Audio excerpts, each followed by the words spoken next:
Steady. Good morning, and welcome to another episode of Diary of a Cocaine Addict. I am your host, Sarah Ibrahim, the Recovery Witch, and it is my great joy to let you know that I have a fabulous guest with me today. But before I come on to that, let me just, anyone that's new to my world, a massive welcome. I am now 16 months clean myself from cocaine addiction. Go figure, the clue's in the name of the podcast. And actually, part of the way that I got here was through this very special guest that I've got with me today. We are going to be coming on to that.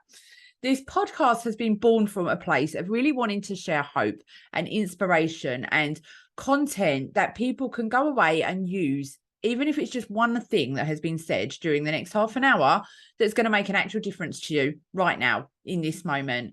It is really, really important to me and to my guests that people are not left fighting a silent battle, that those that really need help are able to access it without shame, without guilt, and without feeling like they're going to be judged. And so, without further ado, I'm going to let my very special guest introduce herself. Yay! Please welcome yourself to the audience, very special guest. I'm Amanda Joy. It's lovely to be here. Who am I? I'm a clinical hypnotherapist. I'm a holistic psychologist, and I specialise in supporting people to break the chains, to get out of the prison cell that is addiction. Now, I don't like the word addiction particularly because it doesn't always resonate with what I believe addiction is, but it's a word that we can use and we all understand it and what it means. I work with people who struggle with misuse of sugar, cocaine, alcohol, coffee, marijuana. I sometimes work with people who are struggling with opiate-based. Often those are prescription medications, in addition to sort of the more recreational / illegal drugs that are on the market. It's a huge issue, is substance misuse, even if it's just, the issue of I can't go out to the pub without getting smashed.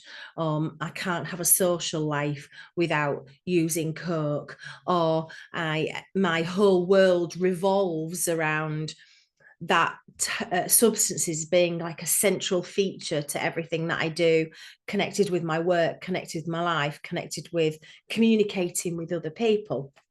So I see these kind of misuse patterns and behaviors are really insidious because they kind of get into all elements of your life. It can be really present the minute you open your eyes. It can be from the minute you wake up in the morning. It can be a desire or a drive or a need or a feeling of wanting something from the minute you open your eyes. If you are working, and many people still manage to have a really successful life and a successful career while they're also maintaining an unhealthy habit, an unhealthy practice, an unhealthy behavior, an unhelpful behavior. It might be that they're using substances, it might be that they're using medications just to kind of get them through the working parts of their day. For many people, loneliness and isolation plays a huge role, and substance misuse can be because it's like a friend. I used to talk about alcohol being like the bad boyfriend. You have a few drinks and you don't feel so lonely anymore. So it can be good company if you're on your own, but it can also give you a bit of confidence so that you don't have to be on your own if being around people is challenging. So it can help you to be the life and soul of the party. It can help you to feel like you've achieved something. It can give you a boost to your self-esteem. It can get you out. It can enable you to have those amazing conversations with people that you wouldn't normally dare have because you feel too like you want to crawl inside yourself and hide away. So substances are very, very elusive and very alluring and insidious, and can really get its claws into all different aspects of your life. So when you go through that process of recovery, and you go through that process of stepping into that new life, it's almost like you have to peel the claws out of so many different areas of your life. And what I love about hypnotherapy is it it really helps people to do that. It helps people just to recognize where they are. It helps them to recognize what they need so that they can go and put that into action for themselves, which is such an empowering process. And it's sustainable transformation that occurs. Yeah, that's That is me. pretty much it in a nutshell. But here's the thing, right? I can actually vouch for every single word that this incredible human has shared. And let me tell you for why. So I struggled with cocaine addiction, as I've alluded to already. And it was really becoming a problem for me in 2020 and 2021 throughout the pandemic. At this time in my life, enter stage Amanda Joy Harrison, right? Who was speak English, Sarah. I was working with Amanda as her VA inside of her business, right? Now, this woman's path crossed mine through somebody else on social media, and it turned out she was a specialist in addiction, hypnotherapy treatment. And I was like, that's interesting. Had no interest in sharing with her my own addiction because at that time, I quite liked my addiction. And I had no intention of giving it up. But within just a few short weeks, it suddenly came on top for me. And I realized, I can't do this anymore. And then the light bulb moment, oh my God, this is why Amanda is in my life. This is why this woman has been sent to me at this time in this way, because she's the one that's meant to help me. And she was actually the first person that I told about it. And I was very scared about this because not only was I working for her at the time and thinking, oh my God, what if she fires me? But also, admitting to the problem was like making it real. Like, don't get me wrong, it was very freaking real already, but only I knew that. But what I was greeted with completely changed my life because I went on to have 4 sessions of hypnotherapy with the lovely Amanda. And that really got my recovery journey started. Look at me, 16 months later, I'm still here on track. And so, I just want to add some gravitas to exactly what Amanda has said today. This stuff really works. Is it for everybody? Probably not, but at the end of the day, the sessions I had with Amanda were fucking powerful and they did the job. And for that reason, I'm super excited to have her right here in the hot seat with me. So Amanda, when you were talking a moment ago, you alluded to addiction resolving feelings of loneliness, but at the same time it can be the thing that keeps you addicted, right? Loneliness, because when you're there on your own and you're not telling anybody, then that gives you the environment, doesn't it, to do more. It does. I've always kind of like thought about substances as being like little people almost, and these little people, these beings, they want you alone. And they want you dead. So they're going to do what they can to keep you isolated. They're going to do what they can to keep you in that relationship. It is like a bad boyfriend or a bad girlfriend. It's like, you can go out tonight, but you have to take me with you. You can stay at home. You can't be on your own. I need to be with you while you're at home. And I think when the use or the misuse or the abuse, as it can end up being, gets really out of control, that's when you really start. It's not about the weekender. It's not about the party anymore. It's not about the fun times. It's about just having it on your own, and you're having it by yourself, and you're doing it secretly, and you start hiding away from the world. And the reason you started using it is very much not the reason why you continue using it. So yeah, it can help to relieve the pain of isolation, but it can also eventually increase that isolation and make you feel much, much worse. Yeah, absolutely. So tell us more about hypnotherapy, Amanda. Like, what's been your journey with that? How did you suddenly decide that this was a path that you wanted to travel? What are some of the results that you've seen? How does it even work? Well, I'll start with how does it even work? So first of all, we recognize that nobody does anything without there being a good reason for it. Because there's been loads of people who might be listening to this think I had a couple of lines of cocaine while I was at uni. I was fine. I had a couple of joints, I never got addicted. I drink, at weddings and parties, and have glass champers every now and again. And I'm all right. I used to find people like that really odd. Like, how can you go to a pub and have a glass of wine and just like leave some in the glass and stuff like that? I just thought it was really strange. And it does seem to be that there are some people who can take it and then leave it, and it has no impact. But there are some people who take it and they get something from it that's so good that they feel like they want to go back to it. And I feel like there's kind of like sort of 6 things that are potential that you could potentially get from a substance. And shall I go through what these things are Yeah, just really briefly? go for it. So I Please think do. that the first thing that you get is that most of these substances, and usually all addictions, I would say every addiction, and every negative relationship, anything that you're doing that you're repeating that you can't stop, is what I feel is an addiction. But really, what we're talking about is pain.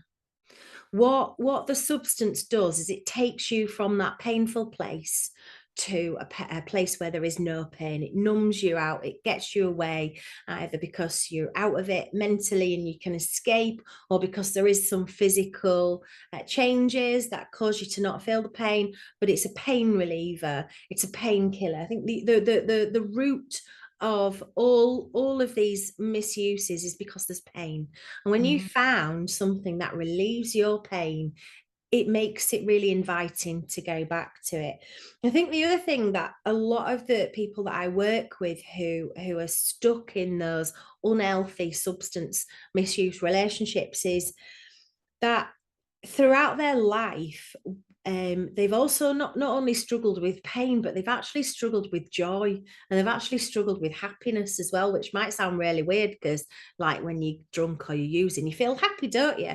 But actually, you feel a happiness that's kind of a bit numbed out. You feel a happiness that it's not real, genuine, sparkly, shiny, super happiness. It's a drug induced happiness. It's not real happiness. And I think for many of us, and this is not for everyone, but for many of us who've had unhealthy relationships with substances, we get a moment of happiness from it. But actually, it helps us manage happiness as well. It helps us cope with happiness. For a lot of us, when we have those really sparkly, shiny, happy moments in our lives, we're like, oh, hang on a minute, better not be too happy because this might end soon. Or better not enjoy this too much because I don't deserve to feel happy. Or better not enjoy this too much because if I'm showing too much joy or too much happiness, someone's going to stop me from having this. And this can sort of thing can start in our childhood. So we have a lower tolerance or a lower resilience to experiencing joy and happiness. It's like, oh, I feel really happy. Stop it, like pan it down, tone it down, calm it down, and kind of keep that in the middle road. So I think substance misuse, using substances not only gets rid of the pain and removes the pain, it actually helps us to manage the overwhelming feeling that real joy and real happiness can bring. Because with that sometimes comes fear and worry and concern. I think for a lot of people, using substance gives us a headspace. You know, that talk on the cannabis joint. You know, oh, all of a sudden, my head that's so crammed with thoughts, be they creative thoughts or worrying thoughts or anxious thoughts or just thoughts about what's happening in my day, I can then take a little step back from my busy mind, and it creates a feeling of space. It creates a feeling of headspace. It creates a feeling of calm that you don't know how to get naturally by yourself. It creates that feeling of calm or relaxation, a little bit of a step back.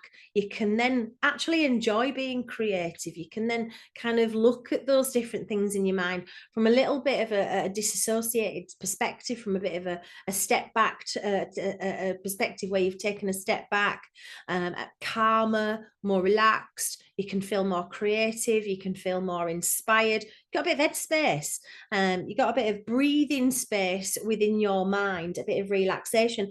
I often find that as well with a lot of people. They say, do you know, one of the things that I loved about using cocaine, or I loved about marijuana, or loved about being high, was the conversations that I had with people. I felt excited by those conversations. I could talk about the meaning of life. I could talk about the stuff that really mattered to me. I felt like I could get into my flow space, and it was like self-discovery and learning, but learning about life and learning about the world and feeling excited about it. There's almost like it's fake, it's bullshit, it's nonsense, it's lies, but it's a feeling of self-learning. It can be almost like a feeling of growth, but it's a feeling of discovery of ourselves, discovery of others, and it's a way of connecting with others and learning from others as well, because normally we're not going to have those kinds of conversations. So it can kind of feel like a place of discovery. Hugely, some substances connect you. I think quite for many of us, we've experienced difficulties, traumas, challenges in life, when we've contorted ourselves into positions in our life, and we've become the people who we're not so we can survive. We've become very disconnected from ourselves. We've become disconnected from who we are, and that substance can give us a feeling of reconnection to ourselves. That substance can also enable us to have that connection with others. We are tribal beings. We need to feel connected. And people will say, I feel at one. I remember when I was on ecstasy, feeling at one and connected and in love with everybody. What a great feeling that was in the 90s at the raves. But it was connection that I strive for. It was connection that I was hungry for. And I think the sixth one is a sense of achievement. We want to be looked up to. We want to be respected. We want to be leaders. We want to feel good. We want to feel respected. We want to have a sense of self-esteem. Maybe in reality, our confidence is a bit low. Maybe we don't really love ourselves. Maybe we don't have the time to take care of ourselves. Maybe we're not really engaging in self-esteem activities like self-love and self-care. And when we're it's like Maslow's hierarchy needs. If you're not looking after those things at the bottom, the self-care, the food, the nourishment, the physical stuff that we need, the love that we need in our lives, it's very difficult to get to those states of self-actualization. It's difficult to achieve and feel success. So that feeling of achievement is also what we get when we use substances. Also, I think there's a certain amount of energy that comes with substances, be it coffee, sugar, or cocaine. It gives you a bit of a drive, and it can feel like motivation as well. All I would call a feeling of achievement. So it's achievement, connection, discovery, headspace, resilience, and vulnerability, ability to feel joy and happiness in the extreme, and actually avoiding pain. That's the kind of big picture. And most people that we work with have got something going on in one of those six categories. When we have an understanding of what is maintaining, what is keeping people going back, why is it, Sarah, that you went back to cocaine when maybe someone else just had a few lines? Why is it that I made alcohol a central feature of my entire existence for many, many years when some people can just have a glass of wine? Why is it? Well, it's because we got something from it. And when we can understand what we got from it, then we can change mindset. We can find different ways to bring that into our lives naturally, in a more real, in a more wholesome way. And that's what hypnotherapy does. It looks to seek out what's at the root of it, what's the cause, what's the pain, what's the trauma, what's caused the lack of connection, what enables you, or what was stopping you from having those deep conversations and discovering who you are in a way that is without substances.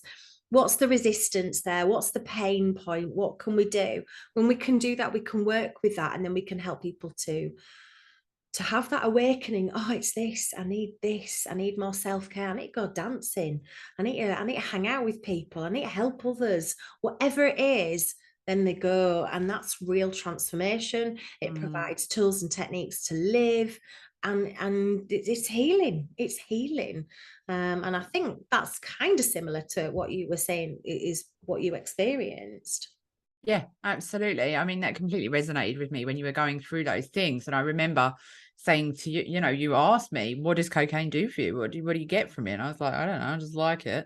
And we ended up having a conversation about the conversations that I would have when I was high. And, you know, it got me through my divorce. It's got me through all sorts of kind of emotional traumas because I was able to find that space to express myself again and again and again and again and process it in a way that I wouldn't have done without the substance. So I am going to say it served its purpose in my life at that time. Yeah. However, that's by no means me advocating that method of dealing with it. And actually, when you said that about, you know, the connection and the conversations, that was a huge, huge part of it for me. And when we were Mm. able to work with that inside of our sessions, you know, that really was one of the things that started to change the game for me because, you know, ever since I gave up, I have been talking very publicly about my own experiences and so on, and realized that actually the confidence came from me. It wasn't the coke. That's Like I right. always thought, you know, that the coke made me more me somehow. It made me this vivacious and outgoing and funny person. And actually, fuck, I'm more than all that without it. It is So really just substance induced bullshit. yeah, yeah, Um, well, yeah. Just but tell I it mean, like it is, I Amanda. used to tell myself all sorts of lies. It was like, Yeah. I can't get on the dance floor until I've had a drink. What, am I Mm, not able to dance without being drunk? No, mm, can't have a dance without being drunk. I can't mm, go to a party without having a few drinks first. I can't, get through a weekend without being pissed, at least proper pissed one night. mhm, I can't relax, and it's not Friday without, 3 bottles of wine.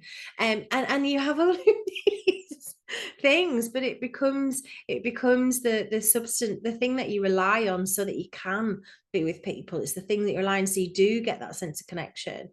Then that's when it becomes really dangerous, because there's a psychological reliance on something. mhm. And it doesn't have to be cocaine. It can be like buying CDs. It can be buying books that you never read, she says, with a big massive pile of books. She's not read it.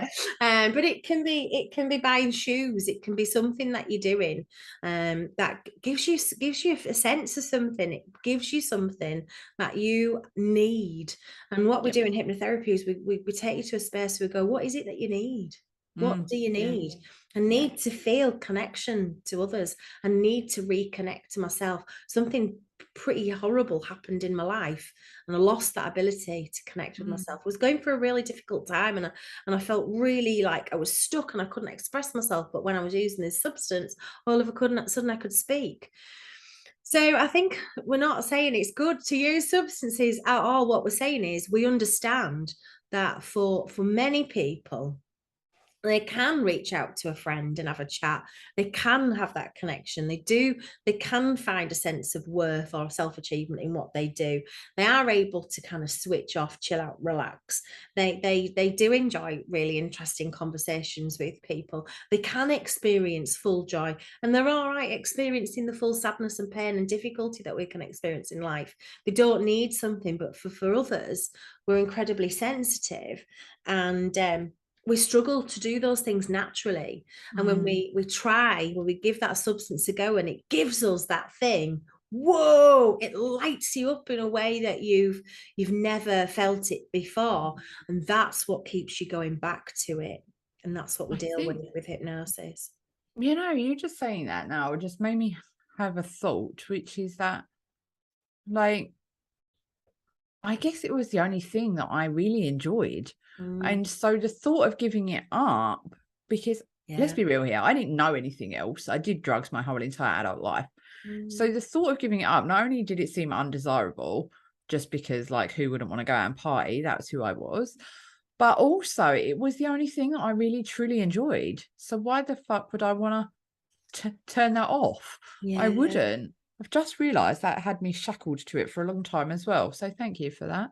Yeah. And I mean, I think what tends to happen with people is like, you know, there's a certain amount of messing life up. I always think like a substance relationship, be it whatever substance you're going to use, it's like you start off in the penthouse. I'm having a party, it's amazing, the champagne's flowing, everyone's smiling, the conversation's amazing. I feel connected to the world and the universe and the people around me, and it's wonderful.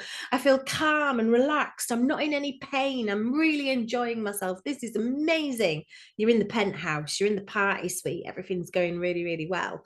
But as you continue to use, it's like you're coming down the flights, you're in the elevator and you're in the lift, you're English, you're going down, the levels, you're coming down, and you know, maybe there's a party on a few of the different floors and it's still good, but then you eventually you do end up in the basement. You know, you end up in the, you know, with struggling financially, you end up with health problems, you end up struggling with exhaustion. You end up ill, and you end up on your own, alone. You end up without friends. People stop trusting you. You stop trusting yourself. And I've heard that being referred to as rock bottom. For many people, they recognize there's an issue before they hit rock bottom. You don't have to take the lift all the way to the basement to choose to get off. When you recognize that perhaps you're engaging in this misuse of a substance and it's not helping you, it's causing you to increase weight, it's causing you to have breathing problems, it's causing you to have bank account problems, let's be realistic. It's causing you to like be late for work. You know, I used to struggle to go in on a Monday morning. Tuesday was a good day to start the week. You know, but I also wanted to finish early on a Thursday because I needed to get ready for Friday. You're living for the weekend, if you live for the party times. The weekend gets longer and longer, doesn't it? It starts Thursday, finishes Monday. And you hang out your ass all day. Sorry, that's a terrible way to express, but it's so you feel so dreadful waiting for the next kind of the weekend start. So for many, we would describe those really low moments, those moments of awakening when you go, I can't live like this anymore. It's harming me now, or it's hurting me, or it's hurting people around me. That might be rock bottom. But some people see it coming before it gets to that. And I think what hypnotherapy does is it enables people to get that help they need as well before it gets really bad and really out of control. And I love that it's just so you find your own solutions. You know, we guide you, we have knowledge and information, but you really do find your own solutions. And I think that's what you've done, isn't it? You had the sessions and then like you got out there helping other people, and you found so many different solutions as well. It's all about building recovery capital, as we call it, you know, just finding different things that make me happy, that give me the feeling that I was seeking in cocaine, but without, you know, the danger to my health, and without the financial implication, and without me letting people down and looking like a piece of shit and all the rest of it. So it's been a real learning curve, but you know, it can be done. It can be done. And you and I are the living proof of that. So Amanda, I'm really aware of time. You're 16 months and I'm 6 years on this journey. So good. Yeah, congratulations. I am aware of time, Amanda. So I just want to share with the listeners how they can contact you. I know you do consultation calls, don't you, to see if people are the right fit to work with you. So you can I'm also known as the Joyful Mind Mentor. So you can look me up at thejoyfulmindmentor.co.uk.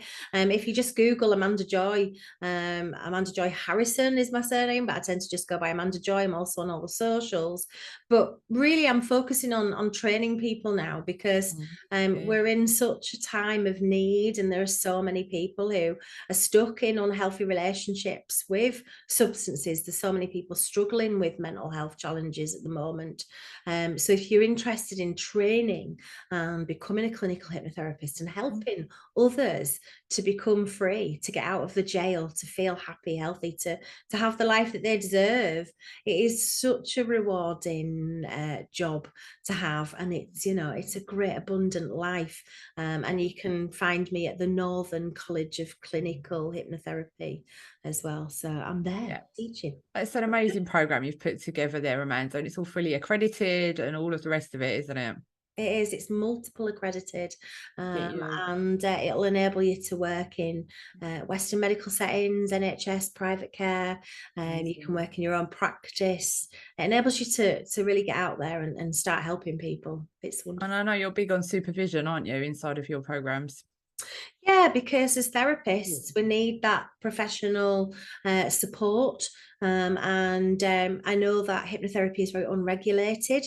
So it's Mhm. about really regulating ourselves and making sure that we're offering a really, Yeah. really good professional practice, and that we're just offering the best that we can offer to our clients. Amazing. And everything that we do is supported by research. Everything that we say is supported by sort of evidence-based. It's evidence-based, and it's just so magical. It's just such a Amazing. transformational tool. Yeah. I'm really keen to share with as many people as Yeah. possible about how wonderful it is. It saved my life, And mine. and possibly yours too. Yeah. Yeah, yeah, for sure. Amanda, thank you so much for coming on. So just before we close, I want to share with you as well that I am just in the process of launching my own recovery community now. It is called Woohoo! Recovery Central, because recovery is central to what's going on in my life and the lives of so many others right about now. And so I really wanted to just create a support hub where people can come and treat it like a home, a sanctuary where you can be met where you're at. You can show up how you are, as you are, judgment free, a confidential space where I'm going to be inviting guest speakers in. Hint, hint, Amanda Joy. I'm there. Give me a shout. Invite guest speakers in, maybe some workshops, some events. I'm really keen to build this community with its members. So at this moment in time, I've got a founding member discount running until the launch, which is on the 19th of September. So right now, if you enroll ahead of launch date, you are going to be entitled to lifetime membership for £30 a month.